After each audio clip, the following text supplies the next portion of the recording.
Heading into round 14 of the 2009 AFL season, never before had two teams managed to stay unbeaten in the first 13 rounds.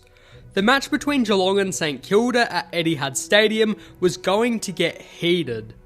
One team would continue their impressive 14-match winning streak, while the other faced the unfortunate possibility of picking up their first loss of the season. Just a minute into the game, Gary Ablett's handball to Tom Harley created some trouble, resulting in Clinton Jones scoring the first goal of the match. The mistakes continued as Selwood's risky kick into the centre of the ground was intercepted by Sam Gilbert. Nick Riewold's incredibly courageous mark ends with him scoring an important goal. Sam Gilbert shrugged off Travis Varco, took a bounce and passed the ball to Stephen Milne. Despite Matthew Scarlett's attempted spoil, St Kilda maintained possession. Andrew McQualter then found Kosicki on a lead out wide, and this time, Kosicki ensured his kick made the distance. Now, Gary Ablett's mark on the wing might seem ordinary, but it stirred up some controversy. The Little Master won a 50-metre penalty against Clinton Jones for an illegal hold, even though it looked like Ablett was playing on. The umpire took him to the edge of the goal square, and there was no way one of the game's all-time greats was going to miss from that close. Ablett's goal seemed to open up scoring completely for the Cats. Suddenly, Travis Varco had a shot just before quarter time after marking Gary Ablett's pass. He missed his kick initially, but a head-high bump from Zach Dawson gave Varco a second chance, and this time he made it count. There was no more scoring for the rest of that quarter, and the Saints went into the quarter-time break with a 19-point lead. The second quarter started with Nick Riewoldt, one of the best forwards in the modern era, marking it on the lead and unleashing a beautiful kick from a tight angle, splitting the middle and extending the Saints' lead. Not long after, a notable play unfolded as Stephen Milne successfully delivered the ball inside 50 to McQualter. Although McQualter's shot at goal initially seemed off, it slowly drifted back and scraped through the posts, extending the Saints' lead to 31. Not one Saints player looked like missing. Despite this, Geelong was still not out of the game. But Milburn confidently booted a powerful kick that easily cleared the goal line. Cam Mooney eventually kicked the ball to the square, landing it into the hands of Gary Ablett. Ablett promptly played on and dribbled it through for a goal. Later in the game, the ball headed into St Kilda's forward line once again. Jimmy Bartel stopped the Saints' attack with a bold flying mark, despite an awkward landing. St Kilda led by 17 points at half-time. Riewoldt sprinted away from Harry Taylor and hooked the ball back to Gardner, who collided with Kosicki but secured the mark. Kosicki badly injured his shoulder, but Gardner made it worthwhile with his second goal of the match. Scarlett then had possession and found an unguarded Andrew Mackie with a short kick. Mackie made perfect connection with the ball, unleashing a powerful kick that never looked like missing. In St Kilda's forward half, a well-placed ball up ended up with Ablett.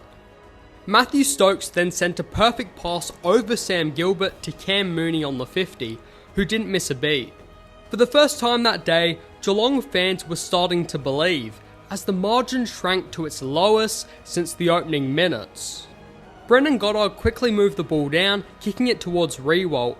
Once Rui marked it, he saw the vacant goal square. Riewoldt sent the ball over two Geelong defenders, maintaining his accurate goal kicking for the season with a major. It was the last score of the quarter, bringing the margin down to just 10 points at three-quarter time. The Saints started the last quarter strong, scoring the first two goals.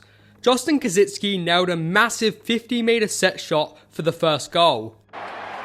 Looking very good. The second goal happened after Shane Mumford's handball blunder, hitting Harry Taylor's boot and going out on the full. Lee Montagna quickly took the free kick, finding Michael Gardner in space. Gardner wasted no time, playing on and kicking his third goal of the match. However, the Cats turned things around quickly, scoring the next three goals. Travis Varco's clever diving tap to Max Rook gave Rook his first goal. Next, Jimmy Bartell had a set shot from 60 metres out, but he passed up the opportunity to Paul Chapman, who bombed the ball forward.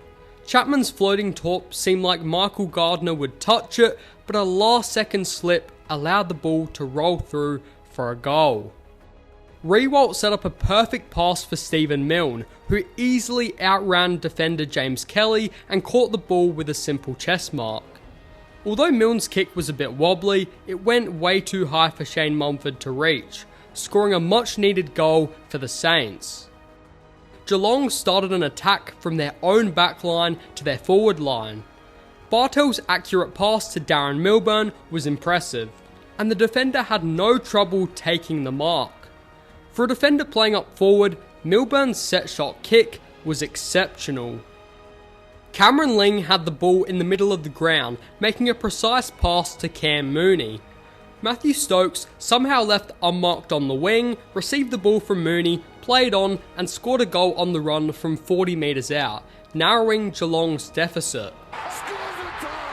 For the next 3 minutes, both teams struggled to score until Luke Ball, the 2003 Rising Star winner, found space on the wing. He then centred the ball to the goal square, where Michael Gardner took one of the greatest marks you'll ever see. Running back into traffic, eyes solely on the ball. Gardner waited 2 minutes to take his kick, taking advantage of the time to compose himself as an injured Harry Taylor left the field. The big man managed to guide the ball through, securing the lead for the Saints. With only 30 seconds left, Geelong had one final chance. Corey Enright kicked the ball forward to Cam Mooney, who was 60 metres from goal. Mooney used his body to brilliantly push Kazitsky under the ball and he was ready to run onto it, but the umpire blew his whistle. Mooney had given away a free kick for a push in the back. Geelong needed to mark Kazitsky's kick, but they couldn't. Gardner rose up and grabbed the mark over Mumford. The Saints successfully ran out the clock, maintaining their undefeated streak, while the Cats suffered their first loss of the season. However, Geelong would later get their revenge, defeating the Saints in the 2009 Grand Final to claim their second premiership in 3 years. Although Mumford's been okay, St Kilda win. Thanks for watching. Subscribe if you enjoyed the video.